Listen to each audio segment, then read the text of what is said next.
कि जो हम कल मेन स्ट्रीम मीडिया पे देख रहे थे कि सूत्र कह रहे हैं कि प्रधान जी इस्तीफा नहीं देंगे, तो अगर प्रधान जी इस्तीफा नहीं देंगे तो बता दीजिए, फिर इस तरह की मीटिंग्स का कोई मतलब नहीं है। फिर हम जो है आगे की हमारी जो भी रणनीति रहेगी उस पर काम करेंगे। आप लोगों ने 2 दिन का अल्टीमेटम दिया, कहा था कि फिर से हम एक कॉल करेंगे, इंटरनेशनल कॉल होगी, वो 20 जुलाई से कहीं बड़ी कॉल होगी, वो आप लोगों की तरफ से कहा गया। नहीं, बिल्कुल, अगर आप सरकार एकदम हट पर बैठी है, जब पूरे देश को सिर्फ धर्मेंद्र प्रधान का इस्तीफा चाहिए और आप कह रहे हैं कि इस्तीफा नहीं देंगे, वो तो आसान काम है। अरे भाई, आसान काम है तो आसान काम पहले करो, मुश्किल काम बाद में करना। लेकिन अगर सरकार इस तरह से अपना रवैया रखेगी तो फिर हमें भी टफ डिसीजंस लेने पे मजबूर होना पड़ेगा। एनटीए ने 47 अधिकारियों को सैक किया है, आप लोग इससे खुश हैं? अब वो कौन से 47 अफसरों को सैक किया है, किस इंटेंशन से किया है, वो सारी डिटेल्स हमें देखनी पड़ेंगी।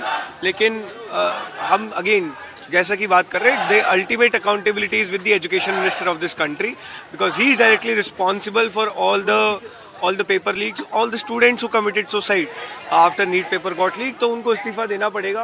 और बाकी ब्रॉडर रिफॉर्म्स को लेकर हम लगातार बात कर रहे हैं। कल भी हमने, हमारी डेलीगेशन ने डिमांड चार्टर सरकार को सबमिट किया है, उस पर आप बिल्कुल काम करिए, उस पर तो हम आपके साथ हैं। सोनम वांगचुक ने कल एक वीडियो डाला, एक पॉलिटिकल लीडर की ओर से स्टेटमेंट आया था कि अन्ना हजारे पार्ट 2 है, जिससे वो मुझे लगता है काफ़ी अपसेट हुआ। और एक सोनम वांगचुक का वीडियो आया रात में, उन्होंने बताया कि मैंने कितने दिन फास्ट रखा, मेरे ऑर्गन किस तरीके से खराब है, उसके बावजूद आप इस तरह से। नहीं, देखिए, अगर आप सोनम वांगचुक जी की नीयत पे सवाल उठा रहे हैं तो उससे ज़्यादा शर्मनाक कुछ नहीं हो सकता। जिस व्यक्ति ने 59 साल का होते हुए 26 दिन भूख हड़ताल रखी, कई दिनों से हम लगातार उनसे रिक्वेस्ट कर रहे थे कि अपनी भूख हड़ताल समाप्त कर दीजिए, बट उन्होंने बोला कि जब तक लीगल चार्जेस और कॉम्पनसेशन पे सरकार की तरफ से रिस्पांस नहीं आ जाता तब तक वो भूख हड़ताल नहीं तोड़ेंगे। पुलिस ब्रुटैलिटी को लेकर इतना ज़्यादा परेशान थे। आप उन व्यक्ति की नीयत पे सवाल उठा रहे हैं, तो अब इसके बाद हम और क्या बोलें। एक आखिरी सवाल है कि जिस तरह बोले सर, कल रात को फिर से प्राइम मिनिस्टर ने एक रील इंस्टाग्राम पे डाला है, युवाओं को हेलो फ्रेंड्स करके उन्होंने संबोधित किया है। लगातार दूसरे दिन प्राइम मिनिस्टर के इस चीज़ को कैसे देखते हैं? और कैबिनेट में भी उन्होंने अपने मंत्रियों को कहा है कि युवाओं के साथ जुड़ के इंस्टाग्राम रील्स बनाएं। नहीं, अब मोदी जी रात पड़े रील्स बना रहे हैं तो मतलब ज़रूर दिक्कत हो रही है सिस्टम में, कुछ तो चीज़ें बदल रही हैं। मोदी जी को समझ में आ गया है कि युवाओं का गुस्सा बहुत ज़्यादा बढ़ गया है, और मेन स्ट्रीम मीडिया जो शायद दिखा नहीं रही है, वो गुस्सा अब इंस्टाग्राम पे दिख रहा है, इसलिए मोदी जी को रात पड़े रील्स बनानी पड़ रही हैं। लेकिन मोदी जी, रील्स बनाने से नहीं होगा।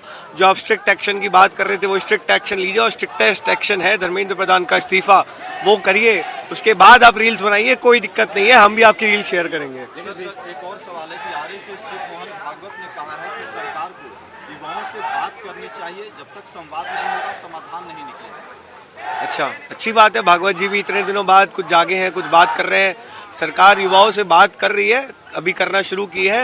अब थोड़ी सी बात और मान भी लीजिए हमारी, और धर्मेंद्र प्रधान को बर्खास्त कीजिए। लेकिन 20 तारीख से जिस तरह आपने कहा कि फिर से बड़ी कॉल होगी, जो 20 तारीख को हिंसा हुई थी, क्या 20 तारीख को हिंसा नहीं हुई थी, 20 तारीख को पुलिस द्वारा बर्बरता की गई थी। हमारे बच्चों को मारा गया था, पीटा गया था, घसीटा गया था सड़कों पे, छोटी छोटी बच्चों को मोलेस्ट किया गया था। हमारे वॉलंटियर्स जो क्राउड मैनेज करने में हेल्प कर रहे थे, उनकी पसलियां तोड़ी गई थी।